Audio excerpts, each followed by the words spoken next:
सर्वप्रथम सर्वांना श्री स्वामी समर्थ. स्वामी महाराजांच्या कृपेने तुमच्या सर्व चांगल्या इच्छा पूर्ण होत ही स्वामींचरणी प्रार्थना करते आणि आजच्या व्हिडिओला सुरुवात करते. 24 जुलै 2024 बुधवार रोजी संकष्ट चतुर्थी आलेली आहे. प्रत्येक आईने आपल्या मुलांच्या हितासाठी, आपल्या मुलांच्या भविष्यासाठी हिरव्या मुगाचा अतिशय प्रभावी आणि जबरदस्त असा उपाय करायचा आहे, ज्यामुळे मुलांचा अभ्यासात, नोकरीत भरभरून प्रगती होईल. मुलांच्या जीवनातील सर्व दुःख, संकटे, अडीअडचणी असतील गणपती बाप्पाच्या कृपेने नष्ट होतील. असा हा एकच उपाय आईने करायचा आहे. मुलं लहान असो, मोठी असो, अगदी लग्न झालेली मुलं असतील आणि आईला हा उपाय करायचा असेल तरी पण तुम्ही करू शकता. खूप छान सुंदर अनुभव आल्याशिवाय राहणार नाही. 24 तासाच्या आत तुम्हाला रिझल्ट देऊन जाईल. 100% रिझल्ट देऊन जाणारा हा उपाय आहे. प्रत्येक संकष्ट चतुर्थीला तुम्ही करू शकता. नाहीतर बुधवारी, मंगळवारी संकष्ट चतुर्थी आल्यावर अंगारक योगावर किंवा बुधवार गणपती बाप्पाचे आवडते प्रिय दिवस असतात. मंगळवार आणि बुधवार या दिवशी चतुर्थी आली तर अवश्य आईने हे उपाय अवश्य करावे. तर या महिन्यात 24 जुलै 2024 बुधवार रोजी संकष्ट चतुर्थी आलेली आहे. प्रत्येक आईने हा उपाय करायचा आहे. या दिवशी आपण गणपती बाप्पाची विधिवत पूजा करायची आहे. अत्यंत फलदायी ठरत असते. पूजा करताना तुम्ही लाल रंगाचे वस्त्र परिधान करून पूजा केली तर अतिशय शुभ ठरते. गणपती बाप्पांना विधिवत अभिषेक करायचा आहे. हळदी, कुंकू, दुर्वा, अक्षता, फुले अर्पण करायचे आहे. फुलांमध्ये जास्वंदाचं फूल गणपती बाप्पांना खूप प्रिय आहे. तुम्ही जर या दिवशी गणपती बाप्पाला एक का होईना जास्वंदाचं फूल वाहिलं तर तुमच्या मनातील इच्छा ताबडतोब पूर्ण होईल. धूप, अगरबत्ती लावायची, नैवेद्य दाखवायचा आहे. त्यानंतर आरती करायची आहे. चुकूनही पूजेमध्ये तुळशीचा वापर करू नका. या दिवशी गणपती बाप्पाला स्वतःच्या हाताने 21 दुर्वांची जुडी बनवायची आणि गणपती बाप्पांना कधी पण तुम्ही गणपती बाप्पाला दुर्वांची जुडी वाहताना त्याला हळदी कुंकू लावायचं आणि मग आधी गणपती बाप्पाच्या चरणी हळदी कुंकू व्हायचं, मग दुर्वांच्या जुडीला हळदी कुंकू व्हायचं, स्वतःच्या कपाळी हळदी कुंकू लावायचं आणि मग मनातली इच्छा बोलून उजव्या हाताने गणपती बाप्पाच्या चरणी ती दुर्वांची जुडी अर्पण करायची असते. अशाच पद्धतीने गणपती बाप्पाला कधी पण दुर्वा अर्पण करायच्या म्हणून कधी पण दुर्वा अर्पण करू नका. नुसत्या ठेवून दिल्या बाप्पाजवळ, बाप्पावर, बाप्पाच्या डोक्यावर असं करू नका. गणपती बाप्पाला दुर्वांची जुडी वाहताना पण एक नियम असतो. आधी दुर्वांच्या जुडीला हळदी कुंकू व्हायचं. हळद आणि कुंकू गणपती बाप्पाला खूप प्रिय आहे म्हणून हळदी कुंकू व्हायचं. त्या दुर्वांच्या जुडीबरोबर एखादं जास्वंदाचं फूल किंवा जे तुमच्याकडं लाल रंगाचं, पिवळ्या रंगाचं फूल असेल त्या जुडीबरोबर घ्यायचं आणि ते बाप्पाला व्हायचं. अशा पद्धतीने तुमची लवकर मनोकामना पूर्ण होते. तर आता प्रत्येक आईने किंवा घरातील मोठ्या व्यक्तीने आपल्या मुलांसाठी हा उपाय केला तरी चालेल. या दिवशी तुम्हाला हा उपाय सकाळी, संध्याकाळी केव्हा पण केला तरीही चालेल.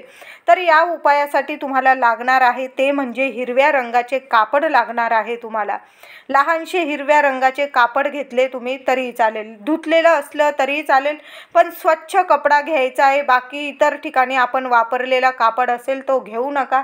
चांगला कॉटनचा एक कपडा आणून ठेवायचा आहे. मीटरभर कपडा आपल्या घरात कॉटनचा हिरव्या रंगाचा आणूनच ठेवा. आणि आपल्याला लागणार आहे ते म्हणजे हिरवे अख्खे मूग. आपल्याला मुगाची डाळ घ्यायची नाही तर अख्खे हिरवे मूग घ्यायचे आहे. मूग घेताना ते तुटके फुटके नसावे. अख्खे आपल्याला अखंड असलेले हिरवे मूग घ्यायचे आहे.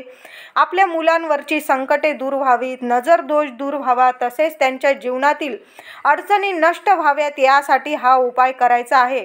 तुमच्या मुलांना जर मनासारखे मार्क मिळत नसतील किंवा मुले खूप किरकिर करत असतील, अभ्यासामध्ये त्यांची प्रगती होत नाही, नोकरी त्यांना मिळत नाही मनासारखी, किंवा त्यांच्या लग्नाकार्यात अडथळे येत असतील किंवा लग्न झाल्यावर संतान प्राप्तीमध्ये त्यांना काही अडथळे येत असतील, तर तुम्हाला हिरव्या मुगाचा हा उपाय जर केला तर खूप सुंदर अनुभव आल्याशिवाय राहणार नाही. अगदी 24 तासाच्या आत तुम्हाला रिझल्ट देऊन जाईल हा उपाय. मुलांच्या सर्व मनोकामना पूर्ण होतील. हा असा उपाय आहे. तर आता काय करायचे, तुम्हाला जेवढी मुलं आहेत तेवढ्या हिरव्या रंगाचे कापड घ्यायचे. अगदी छोटे छोटे तुकडे घ्यायचे आहे. तुम्हाला 2 चौकोनी आकारातील 2 मुले असतील तर 2 कापडाचे तुकडे घ्या, 3 असतील तर 3 घ्या. एकच मूल असेल तर एकच कपड्याचा तुकडा घ्यायचा आहे. त्याचबरोबर तुम्हाला 108 108 असे सेपरेट, 2 मुलं असतील तर असे सेपरेट 108 108 असे सेपरेट हिरव्या मुगाचे दाणे घ्यायचे आहे. मूग घेताना चांगले बघून घ्या. गणपती बाप्पा समोर आसन घेऊन बसायचं आहे. संकष्ट चतुर्थीला तुम्ही सकाळपासून संध्याकाळपर्यंत म्हणजे चंद्रोदय होऊस्तोवर हा उपाय केला तरीही चालेल. आसन घेऊन बाप्पासमोर बसायचं आहे. आधी स्वतःच्या कपाळी हळदी कुंकू लावा, त्यानंतर बाप्पाला हळदी कुंकू लावा. बाप्पाला अक्षता फुलं अर्पण करायचं आहे. यानंतर आपण जे कापड घेतले आहे त्यामध्ये 108 हिरव्या मुगाचे दाणे बांधायचे. हिरव्या कपड्याची एक पोटली तयार करायची आहे. त्यामुळे आपल्याला कापड घेताना 108 हिरवे मुगाचे दाणे बसतील एवढं छोटंसं कापड घ्यायचं आहे. तुम्हाला कळालंच असेल, 108 हिरवे मूग बसतील त्या कपड्यात, त्याची पोटली बांधता येईल एवढं कापड आपल्याला घ्यायचं आहे. तर काय करायचं, ती पोटली सोडून घ्यायची. एका प्लेटमध्ये ते मुगाचे दाणे ठेवायचे व गणपती बाप्पासमोर ते हिरवं कापड ठेवून द्यायचं आहे. एक मुगाचा हातात दाणा घ्यायचा. ओम गणपती नमः मंत्र जपायचा. गणपती बाप्पासमोर हिरव्या कपड्यात ते मूग ठेवायचं आहे.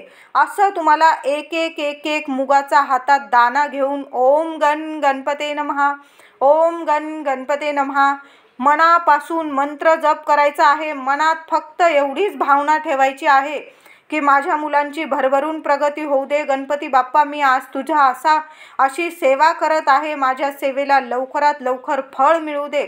अशा हेतूने तुम्हाला हा उपाय करायचा आहे. असा मंत्र म्हणत तुम्हाला 108 मुगाचे दाणे गणपती बाप्पासमोर त्या हिरव्या कपड्यात ठेवायचे आहे. आणि यानंतर जे मूग आहे त्या कपड्यामध्ये आपल्याला गाठ मारून ते बांधून ठेवायचे आहे. यानंतर गणपती बाप्पाला आपल्या मुलांचं नाव घेऊन त्यांच्या मागची इडापिडा निघून जाओ, प्रगती हो, यांच्यावरील संकटे अडचणी दूर व्हाव्यात म्हणून आपल्याला प्रार्थना करायची आहे. संकटे अडचणी दूर व्हाव्या म्हणून तुम्हाला 5 मिनिटं तरी गणपती बाप्पाच्या चरणी प्रार्थना करायची आहे. धूप दीप अगरबत्ती लावून हा उपाय करा. या दिवशी अखंड दिवा आपल्या देवघरात चालूच ठेवायचा आहे. नंतर ती पोटली बाप्पाच्या चरणाजवळ तशीच थोड्या वेळ राहू द्यायची आहे. जेव्हा तुमची मुलं झोपायला जातील तेव्हा ती पोटली काढून घ्यायची आहे बाप्पाच्या चरणाजवळून आणि तुमची मुलं ज्या उशीवर डोकं ठेवून झोपणार आहेत त्या उशीखाली ती पोटली नीट ठेवून द्यायची आहे. बघा, ज्या मुलासाठी हा उपाय करत आहात त्याच मुलाच्या उशीखाली ही पोटली ठेवायची आहे. दुसऱ्या दिवशी सकाळी लवकर उठायचं आहे. गणपती बाप्पाची पूजा अर्चा करायची, म्हणजे देवघरातील पूजा अर्चा करून घ्यायची आणि आपल्याला ही पोटली घेऊन गणपतीच्या मंदिरात जायचं आहे. हा उपाय घरी पण करायचा आहे आपल्याला आणि आपल्याला दुसऱ्या दिवशी ही पोटली गणपती मंदिरात न्यायची आहे. असा 2 दिवसाचा हा उपाय आहे. काही वेळ लागत नाही तुम्हाला या उपायासाठी, पण खूप खूप खूप प्रभावी उपाय आहे. प्रत्येक आईने हा उपाय करा. तर दुसऱ्या दिवशी ही पोटली घेऊन मंदिरात जायचं आहे. पुन्हा बाप्पासाठी काहीतरी गूळ खोबरं, एखादं नारळ ठेवायचं असेल गणपतीच्या चरणी किंवा एखादं फळ घेऊन घ्या. 21 दुर्वांची जुडी, एखादं जास्वंदाचं किंवा लाल भडक रंगाचं जे फूल मिळेल तुम्हाला ते घेऊन आपल्याला गणपती मंदिरात जायचं आहे. मुलं लहान असतील, बरोबर येत असतील तर नक्की मुलांना घेऊन जा. आता मुलं नसल येत बरोबर तर तुम्ही एकट्या आईने हा उपाय केला तरी चालेल, वडिलांनी हा उपाय केला तरी काही हरकत नाही. मुलांसाठी मोठ्यांनी उपाय करायचा आहे हा. तर दुसऱ्या दिवशी आपल्याला गणपती मंदिरात ही पोटली घेऊन जायची आहे. विधिवत गणपती बाप्पाची मंदिरात तिथं शांत चित्ताने बसून पूजा करायची आहे. एखादा दिवा घेऊन गेलेला असेल बरोबर तर तो लावून द्यायचा आहे. नारळ अर्पण करा, एखादं फळ नेलं असेल अर्पण करा, गूळ खोबऱ्याचा नैवेद्य अर्पण करा आणि ही पोटली पुन्हा गणपतीच्या चरणी ठेवून द्यायची आहे. ठेवताना तीच प्रार्थना करायची आहे जी जेव्हा आपण हा उपाय सुरू केला, गणपती बाप्पाच्या चरणी एक मूग अर्पण केला, आपण 108 मुगाचा उपाय जेव्हा केला, हीच प्रार्थना करायची आहे. माझ्या मुलांवरची इडापिडा निघून जाओ, प्रगती हो, माझ्या मुलांवर भरभरून तुमचा आशीर्वाद राहो, हीच आपल्याला प्रार्थना करायची आहे. माझ्या मुलांची प्रत्येक इच्छा पूर्ण होऊ दे, अशी प्रार्थना करून ती पोटली गणपती बाप्पाच्या चरणी अर्पण करायची आहे आणि तिथून घरी यायचं आहे. इतका साधा आणि सोपा उपाय आहे. तुमच्या मुलांची भरभरून प्रगती होणार आहे। मुलं कितीही किरकिर करू दे, कितीही अडीअडचण असू दे, मुलांच्या पाठीमागे मुलांची प्रत्येक क्षेत्रामध्ये तुमच्या मुलांची भरभरून प्रगती होईल। तर हा उपाय तुम्हाला 24 जुलै 2024 बुधवार रोजी संकष्ट चतुर्थीला सुरू करायचा आहे आणि दुसऱ्या दिवशी गुरुवार रोजी हा उपाय तुमचा संपणार आहे। म्हणजे बुधवारी आपल्या घरात पोटली ठेवायची आहे गणपतीच्या चरणी, 108 मुगाचा हा उपाय सुरू करायचा आणि दुसऱ्या दिवशी गुरुवार रोजी हा उपाय तुमचा पूर्ण होणार आहे। यासाठी तुम्हाला मंदिरात जावंच लागणार आहे। आता तुमचं मूल जर लांब राहत असेल तर हा उपाय कसा करायचा?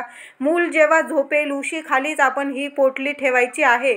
तर एखादी मुलाची वस्तू असेल जी मुलाची खूप आवडती आहे, त्या मुलाचा स्पर्श कायम झालेला आहे आणि ते मूल तुमचं बाहेरगावी शिकायला किंवा परदेशात गेलं असेल तर त्या वस्तूजवळ जरी तुम्ही ती पोटली ठेवून दिली तरीही तो उपाय प्रभावीच ठरणार आहे। अशा पद्धतीने मूल लांब राहू दे किंवा जवळ राहू दे, प्रत्येक आईने हा उपाय करायचाच आहे। व्हिडिओ आवडला असेल लाईक करा, सर्वांना शेअर करा, चॅनलला कृपया सबस्क्राईब करा। धन्यवाद।